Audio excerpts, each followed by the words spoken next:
Guys, അപ്പോൾ ഇന്നത്തെ video എന്ന് വെച്ചിട്ടുണ്ടെങ്കിൽ നമ്മുടെ ഐഫോൺ 17ൻ്റെ റിവ്യൂ ആണ്. അപ്പോൾ മൊത്തത്തിൽ 4 വേരിയൻ്റാണ് ഉള്ളത്. ഒന്ന് 17 air, 17 pro and 17 pro max. ഇപ്പോൾ എൻ്റെ ഇരിക്കുന്നത് 17 പ്രോ മാക്സ് ആണ്. സംഭവം ഫോൺ മൊത്തത്തിൽ കൊള്ളാം. ഈ 17 പ്രോ മാക്സിൽ എനിക്ക് തോന്നിയൊരു കാര്യം എന്ന് വെച്ചിട്ടുണ്ടെങ്കിൽ ഇതിൻ്റെ ബാക്കിലെ എഡ്ജൊക്കെ ഭയങ്കര സ്മൂത്താണ്.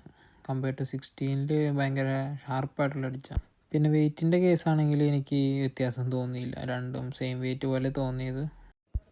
പിന്നെ എനിക്കൊരു പ്രശ്നമായിട്ട് തോന്നിയത് ഇതിൻ്റെ ബാക്കിൽ കണ്ടില്ലേ കുറേ സ്ക്രാച്ച് വീഴും. അത് അലുമിനിയം ബോഡി ആയതുകൊണ്ടാണ്, പെയിൻറ്റ് പോണതാണ്, വേറെ കുഴപ്പമൊന്നുമില്ല. പിന്നെ ഡിസൈൻ വൈസ് കൊള്ളാം, മൊത്തത്തിൽ എനിക്കിഷ്ടപ്പെട്ടു. ഈ ഡിസ്പ്ലേ വെച്ച് നോക്കുമ്പോൾ ഇതിൻ്റെ ഡ്യൂറബിലിറ്റി കൂടുതലായിരിക്കുള്ളൂ കമ്പയർ ടു 16 പ്രോ മാക്സ് വെച്ച് നോക്കുമ്പോൾ. പിന്നെ ക്യാമറ വൈസൊക്കെ അടിപൊളിയാണ്. ഞാൻ മെയിനായിട്ട് ഫോട്ടോസ് എടുക്കാൻ വേണ്ടി ഐഫോൺ യൂസ് ചെയ്യണം. ഇതാണ് 17.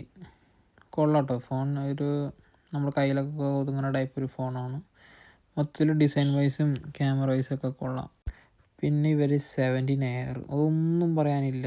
ഡിസൈൻ വൈസിൽ അടിപൊളിയാണ്, സ്ലിമ്മാണ്, ഭയങ്കര സ്ലിമ്മ് സാധനമാണ്. പക്ഷേ ഇതിൻ്റെ പെർഫോമൻസൊക്കെ എങ്ങനെയെന്ന് നമുക്ക് അറിയാവുന്നൊരു കമൻറ്റ് ചെയ്യും. എനിക്കതിനെപ്പറ്റി വലിയ പിടിയില്ല. എനിക്ക് കണ്ടിട്ട് ഭയങ്കര ഇഷ്ടപ്പെട്ടു. 2 വേരിയൻ്റുള്ള വൈറ്റും ബ്ലാക്കും. ആ വൈറ്റും പൊളിയാണ്, ബ്ലാക്കും പൊളിയാണ്. പെർഫോമൻസ് ഉപയോഗിച്ചവർ ആരെങ്കിലുമൊക്കെ ഉണ്ടെങ്കിൽ ഒന്ന് കമൻറ്റ് ചെയ്യാം, എങ്ങനെയുണ്ട് പെർഫോമൻസും കാര്യങ്ങളൊക്കെ.